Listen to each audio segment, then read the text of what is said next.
10, 9, 8, 7, 6, 5, 4, 3, 2, 1.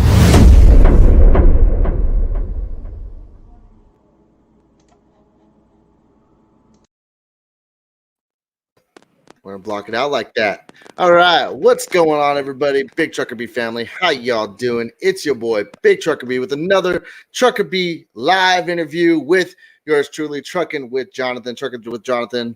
Well, he has been in the industry for about what you said, almost 10 years now. About 10 years. 10 years, and he has a condition. Well, besides that beautiful beard, but he has CP, which is cerebral palsy, and we want to talk about that and the disadvantages and the advantages, I guess, getting in the industry with that kind of thing. So, Trucking with Johnathan, introduce yourself and tell us your story, man. Howdy, folks. For all of you that do know me, it finally happened. We finally got this together. For you guys that don't know me, my name is John. I've been driving truck damn near 10 years. And I'm probably one of the very few drivers out here with a disability. A legit disability. Mm-hmm. I mean, you don't see me, as you guys can tell, there is a size difference. So, this is my gimp arm. AKA, I call it the tube sock in the wind to be funny. Tube sock in the wind to be, that's funny. So you've been driving 10 years. When you first got, what's up? Go ahead. Oh, no, I was just saying, when you first got in the industry, tell us what got you interested in it, because there's a lot of people that when they have an advantage, you know, they don't really look into getting in trucking. So what got you into that? Well, I grew up in a small town right off I-74, Farmer City, Illinois. And they used to have a truck stop there, I think 76. And then there was one up in Bloomington. So there's always trucks on 74. And grain trucks and stuff like that, because there's a big ADM facility. And it's always been interested in big trucks. Mm-hmm. And then as a kid in Florida, I saw big trucks hauling produce in and out of the field, stuff like that. So I got tired of working odd jobs. And it was just me, my mom, and my wife at the time living in a motel room, fucking just scraping by. I was taking care of my mom with cancer. I had to do something. So I got fired from Walmart. And I saw the ad in the newspaper for trucking school, which I thought I was going to get paid to my presence. And I was wrong. Yeah. So they make you pay them, man. They make you pay them. So 4 weeks, I got my CDL. But then when I went to trucking school, they told me, hey, you have to go to a specialized doctor and get a waiver, which is called a SPE certificate. And that was a whole fiasco. So I got passed for a DOT physical, because that's a prerequisite to get an SPE certificate. And I got mine here, but I'm not going to put my information out there. Yeah. You know. And so you get it you have to renew it every 2 years. And it's for people that have like missing limbs, or you could drive a truck with one eye. Did you know that? I did not. I've seen a lot of people with disadvantages, but one eye, that's a different one for me. If you're missing your right eye, you can't drive. If I remember correctly, it's your right eye. But if you have your left eye, you can drive because you can look over. It's messed up. Wow. There's some people out here that have only one arm, like legit one arm, like it's missing at the elbow, like a war veteran or something like that. Thanks, DLC. They got the claw hook. They have the claw hook for a hand. So, so as a man, I decided, I got a wife, kid, and I'm just trying to support my mother. I'm going to trucking school. I got suckered in with the whole, you're going to make $1,900 a week when you first start out, right out of school. Yeah, like we all do. I was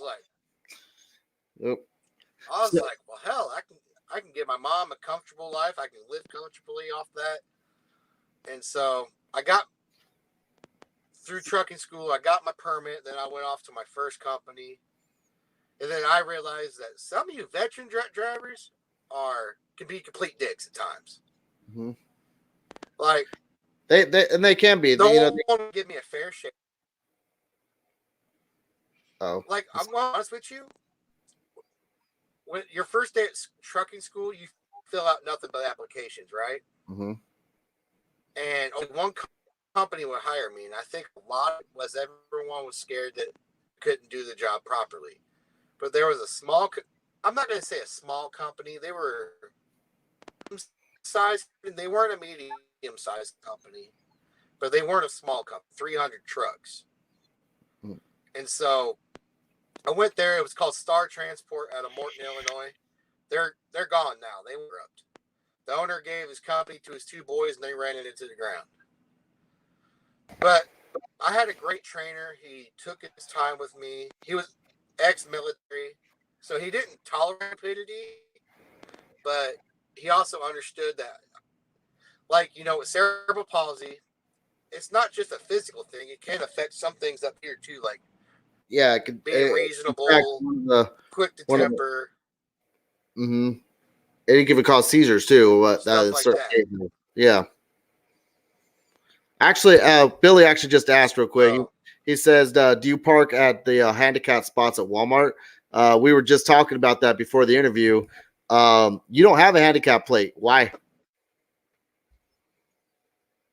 I could go get a handicap plate if I wanted to, Mm-hmm. but I don't do it. That's kind of like an FU to society, because society believes that people with disabilities aren't really worth it. I go park in the back of the truck stop parking lot. I park at the back of the Walmart parking lot when I go get groceries, just to give the world a middle finger. Yeah, there's always a stigma to somebody with disabilities. Right? Like, my left leg is shorter than my right leg by a half inch. Do I go buy special shoes? No, I just wear out one side faster, go buy out another shoe. But with you driving, man, what kind of things do you have to have in your truck to ensure that you follow the law with your disability and stuff? Because you can't just get in the truck and go like everybody else. I have to have a copy of my SPE certificate with me at all times. Mm-hmm. A copy of my medical card and the long forms, all the paperwork to it. And then whatever modifications the doctor deems I need. As right now, it's a steering knob, aka suicide knob, aka it's going to break your forearms if you turn the truck off and the wheels turn the other way. Yeah, because it hurts. That's the only time I ever cried in trucking school, was when someone did that to me and it hit me right in the forearm, and I cried because I thought my arm was like shattered.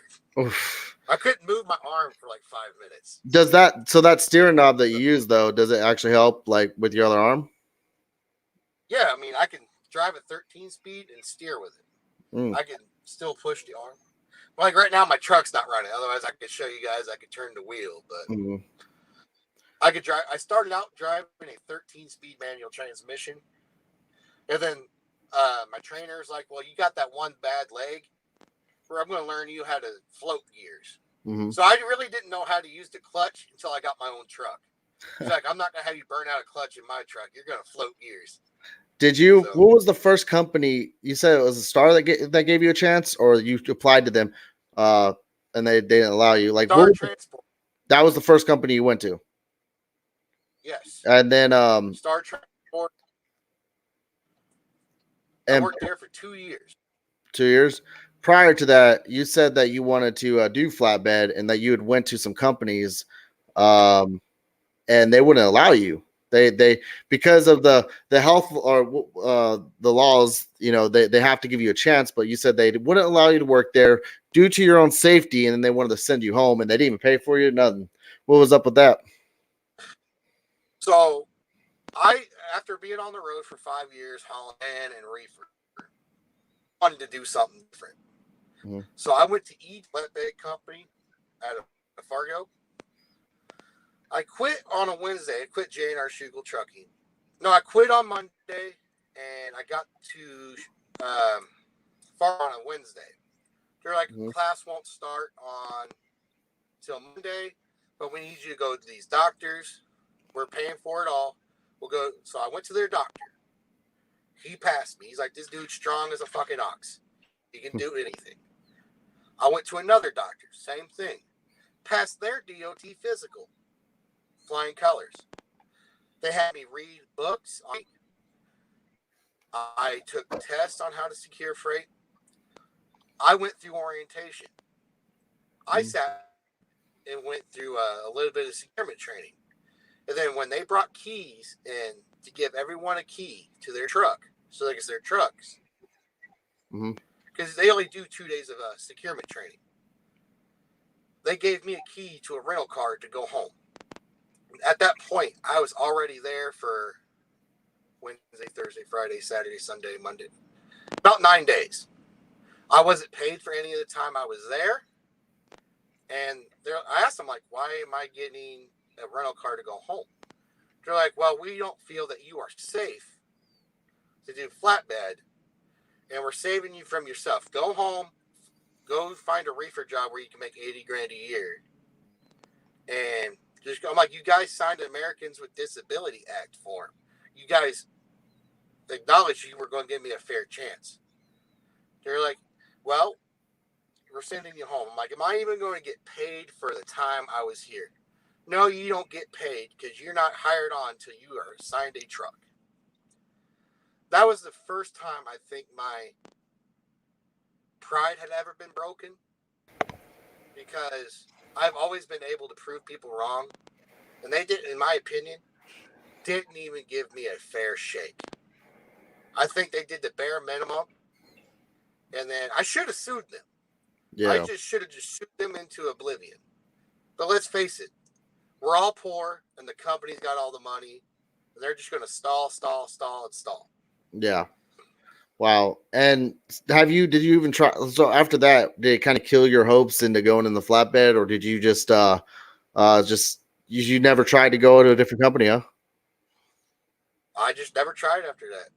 Man. I mean, the company I work for now, we have a flatbed division, and I've made it known that I am willing to do flatbed and be trained. But I feel like maybe I'm so good at hauling a reefer that they don't have to worry if I'm out fucking off or, ruining freight or anything like that. They just leave me here. So, and they might be kind of cautious about it, because if I get hurt, they're footing the bill. Yeah. So, but I really like the company I work for, so I don't say too much. That's all I can. And I think another thing is too, my 1 year is coming up here. This is the longest job I've had in, I'm going to say 5 years. So maybe they're going to let me go flatbed after I prove I'm sticking around. So, because their flatbed drivers are home every weekend. So, did you, so for anybody that's coming into the industry that might have like the same disability, just a mild CP, what would you say, like, what would you give the advice to them about that, and tell them the process of what they're going to be going through? Well, you're going to have to get a DOT physical. That's first and foremost. And real quick, I'm sorry to cut you off. How long do your DOT do you get the full 2 year, or do you only get a certain amount? When I first started, I got a full 2 years. But then I ballooned up in weight, put on weight, and then got a CPAP machine. So now I'm down to a 1 year card. All right. So anyway, back to your original. I didn't mean to cut you off about that, but so what would the process be and the advice? Well, you have to get the application from the FMCSA medical department for a skills performance evaluation. So I got that. I got my, you have to provide your driving record, work history, you got to go to an orthopedic surgeon and or doctor so they can prove that you have enough muscle strength to do what you're doing. So once you get that, then you can go through trucking school. Then you got to get your state CDL. At that point, you could drive in the state, whatever state you're home at. Then Once you're done with that, you contact the FMCSA. They will send an instructor down. And you'll have to parallel park a semi truck, tractor and trailer, blind side and sight side. You'll have the blind side back, 90-degree backing, 45-degree backing. You'll have to prove you can climb in and out of the trailer safely with 3 points of contact, not trying to fly out of there. You'll have to drop your trailer, hook your trailer, run through a trip, 2 45-minute long road sessions. And then at that point, if the instructor will tell you if you passed or not. They'll just thank you for your time, and they'll go back up to whichever office they're out of. And then usually 2 days in the mail, you'll get your permit and you're good for 2 years and you can drive on. Yeah. But they're really strict. You can't be on the brakes very hard. You can't miss a gear. You cannot stall it at all. So now, do you gonna be right and stuff. So obviously the flatbed thing brought you down a little bit, and you've had a lot of people tell you within your time that you can't do this. You can't do it. You prior to the interview, you were telling me about working at a plant before even truck driving, a meat processing plant that even told you can't do it. They hired you and then fired you, basically. How do you does that push you to do better in it? Like, does that push you, make you better, right, to make you better? Yeah. I am a very competitive person, and if I'm told I can't do something, I am going to go out of my way, even if it kills me and or bankrupts me. I am going to prove you wrong. I've always been like that. So, TC Boggs actually my dad. Sorry. What was that? One of the questions I want to know what you feel about this. TC Boggs kind of makes a point, based on the health card thing. He says cerebral palsy, and you get a 2-year card for sleep apnea. You get a 1-year card. It's fucked up. I mean, how bad? I'm kind of mixed on that one, because if you truly have sleep apnea, because I had a company try to tell me I had sleep apnea and I didn't. It can kill you, but cerebral palsy, if it's not as bad, if it's not as it's not connected to the cerebral palsy. No. Apparently, I legit had it and I didn't know. Like, people always think that I snored and that I could get dead with my snoring. Mm-hmm. And so when the doctor told me to go get it, you got to do what the doctor said would work.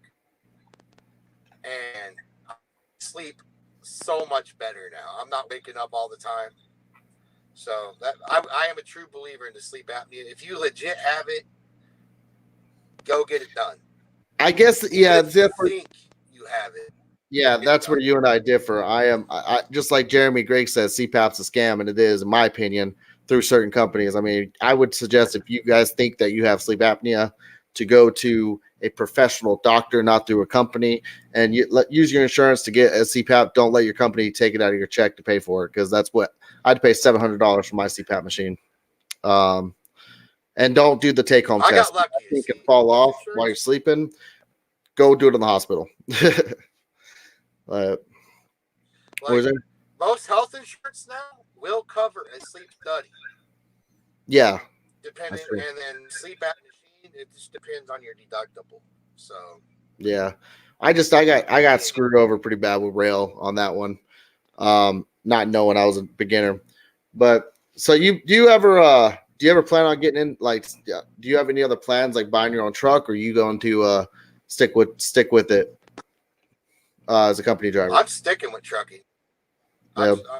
I did lease purchase at Hirschbach, and I had to let the truck go for family reasons.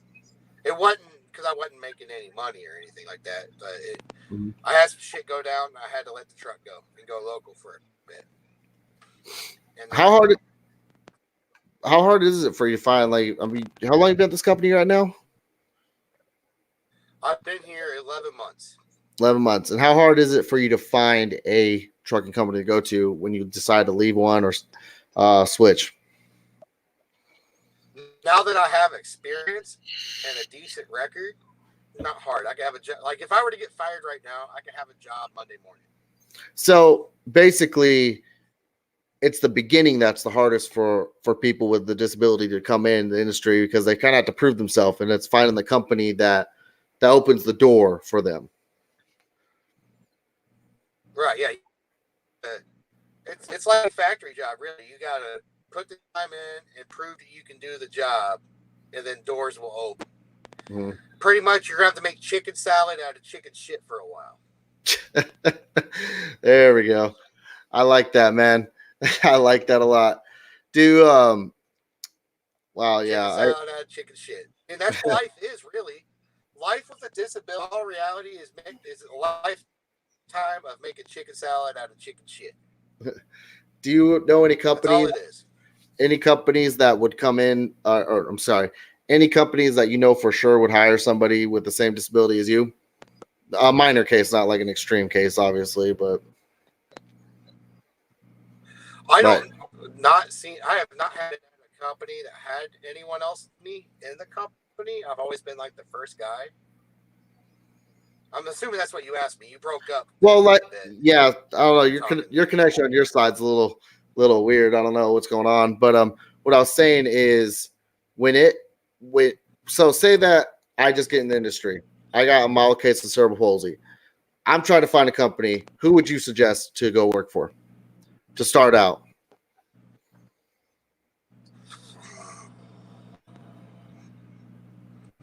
Well, I would definitely start out hauling a reefer or a drink van at first, so you can prove that you can do it. Mm-hmm. But the company I went to go work for, they're bankrupt. They're no longer around. So I would say probably any mega carrier start out at first, get your year in, or finish out your contract or whatever. You think a mega carrier will allow somebody to come work for them like that? When you are a driver with a disability, you get a tax credit. Hiring people that are on the Americans with Disability Act, you are a tax credit.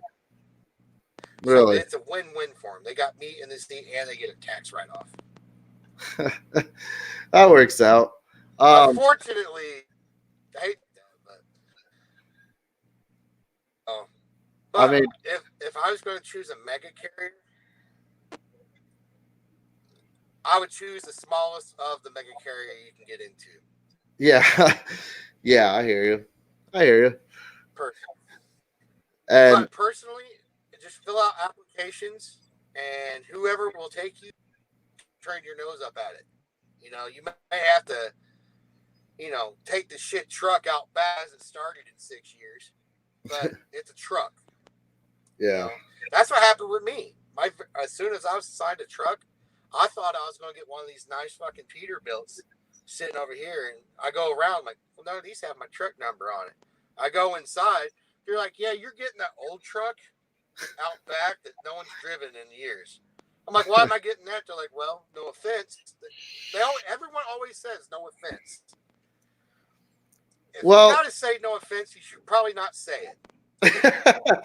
Well, I mean, there's just really and that's what I was gonna ask you is how do you feel about people when they talk about that? I mean, we're not trying to be offensive, but how else are we going to ask questions? Because we live in a snowflake generation now. We live in snowflake days where if you word anything wrong, people get offended. So that, I guess, how do you go about that? I mean, I making this interview, I'm over here thinking like, how the fuck do I say this without being offensive? Or shoot, how the hell do I say this without being offensive? Trying not to cuss, and sometimes right. Well, I grew when you were talking earlier, I grew up dirt poor, so I didn't have time to get offended by anything. If I got offended by anything, my dad said there was a belt coming. Just slap. Let's get it. I mean, but didn't you say like your own grandpa told you couldn't even get into trucking? Yeah, my grandpa told me when I told him I was going to go to truck school, and I was asking him to code the phone, he's like, I don't think you can do it. He's flat out his exact words. son, you are too crippled to drive a truck. You need 2 strong hands. You sign on that dotted line, I will prove you wrong. And then I got a CDL, and I had a job. And so bad for saying that to me. He went down to the Love's truck stop, and Leroy Ellen bought me a road atlas and a GPS. I'm like, you ain't got to buy me. I'm going to love you. He's like, well, you proved me wrong. Now you're going to need to be able to get around the country. Have you experienced any blowouts like on the front tire yet? Front tire blowout, not rear drive. Front tire, steer axle blowouts. Tire. And how the hell did that feel like? Steer tire, and that is one butthole puckering experiences I have ever had.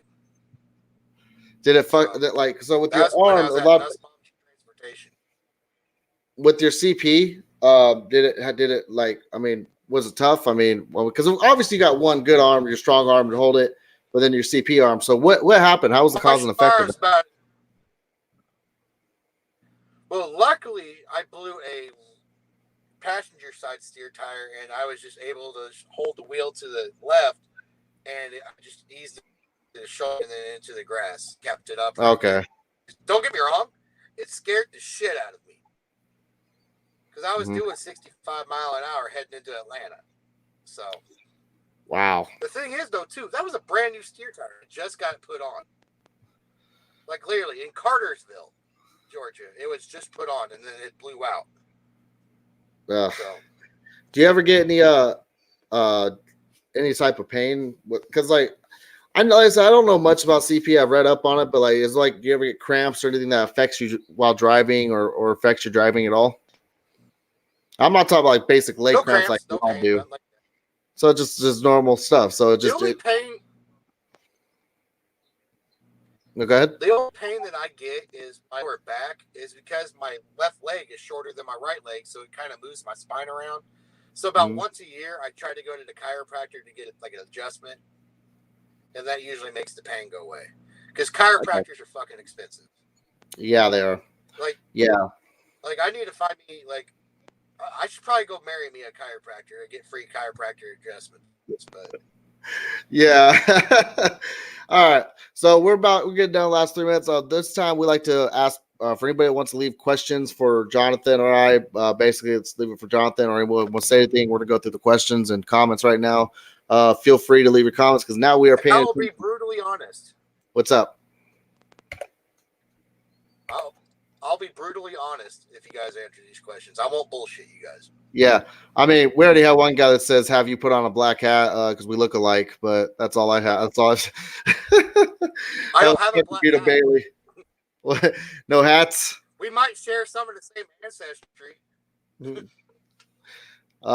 So far we got a couple of people talking about stuff that happened earlier, but we're trying to get comments and questions about today's topic. If you guys have anything on that.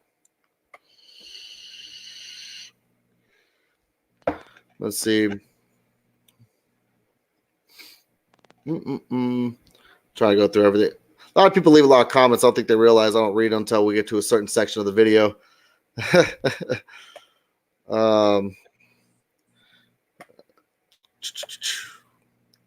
I guess there's no comments so far. No comments or questions, but it's been pretty mild. We had a couple trolls come in, and I appreciate you. I know you've had some things happen since you've came into the YouTube game. And by the way, guys, he does have a YouTube channel. Billy has posted his link down in the channel, or his link, and I have his link also in the description below. It's Trucking with Johnathan. And real quick, Johnathan, what kind of stuff do you post on your channel to let the viewers know a little bit about that? What's that? Oh, what kind of stuff do you post on your channel too? It's just random, like, trucking stuff or what I'm thinking about that day. Like, I did a video about the Ryan Newman wreck because I heard people were trying to sneak into Ryan Newman's hospital room to get pictures and getting death threats to people. I have dabbled into the drama a bit, and I have learned to regret that. Yeah, it's not worth it. I have Honeyweave actually asked, so has anyone taken shots at your CP? they have learned to regret taking shots at my CP if we're in the back of the truck stop. Yeah, don't I mean, don't I don't get all hulked out like you do, Trucker B. Putting people in the hospital and all that. Oh God, over exaggeration. Your memes killed me, by the way. But well, man, which is oh my gosh. Most of the time I don't let it bother me, but like if I got a CB radio on at night and I keep hearing it, I'm gonna say something. Like when I worked at Nussbaum Transportation, there's this one guy. Mm-hmm. He knew me from when I was younger. He knew about when my mother died, and he knew about when my daughter died, and he knew about my disability. So every time he saw me at the yard or out here on the road, he would rub that shit in my face. And he knew I couldn't touch him at the terminal. I'm like, one of these days, I'm going to find you in a truck stop, and I'm going to beat the hell out of you. And I beat the hell out of him at this very truck stop I'm at now. No shit. The back row by the ditch. We have all right, so okay. TC Boggs, I will only ask this question because you guys are just so entertained. But don't read into it too much. He who shall not be named, I don't care. Which is stronger, Johnathan, your CP arm or Hensley's stroke arm? If Hensley wants to arm wrestle, I am in Texas, and we can set that up. All right, there we go, guys. Hashtag Johnathan Hensley arm wrestle. Stroke arm versus CP arm. Come on, guys. We got to make that happen. Stroke arm versus crippled arm. Stroke arm versus crippled arm. There you go. There's some entertainment for you guys. Ask him about the cam girl. No, I'm not going to ask him about that, Billy. That has nothing to do with this. Nothing to do with this. Johnathan, don't even worry about that one, my man. I'm going to have people confuse the shit, but that has nothing to do with this topic. So we're going to I think that's if there's anything else you want to say, Trucker Johnathan, now would be the time, my man. For anyone, I'll say this. It's been inspirational. If you want to get into this disability, don't let shit get you down. Because like I said, you're going to have to pretty much make chicken salad out of chicken shit. But money that you can make, depending on what you want to do, is more rewarding than sitting at home collecting that SSI check every month and worrying about if you're able to pay your bills. You're going to be able to see the country. Because I wanted to be a Marine out of high school. That was my big plan. I wanted to serve the country and go see the world. This is the closest way I'm going to see in the world. Yep. Is driving a truck. And in a way, I'm serving my country by bringing food to distribution centers. So, yeah. I mean, we're backbone of America, man. All right. Well, Johnathan, thank you all. Thank you for coming in, man. I appreciate it. Talking with me. I know it took us a while to set this up and stuff, so I really appreciate you coming in. Everybody else commenting, thank you all for watching. Thank you all for supporting me and all that. I have everybody asking about the cam girl. Maybe we'll talk about that another day, but I got to keep this on topic right now, guys. If anybody knows my shows, you know how I am. All right, let me just say one thing about the cam girl. All right. No point asking about it. Old news. Gone. Yeah, there you go. So, all right, guys. Well, thank you all for watching. If this is your first time here, please hit that subscribe button down below. Hit the bell icon for every time I upload. Make sure you guys check your inbox for the notifications because sometimes they don't show up. And leave a like button, guys. Thank you all for watching. And I think that'll be it. Y'all have a wonderful day and peace. Be safe out there.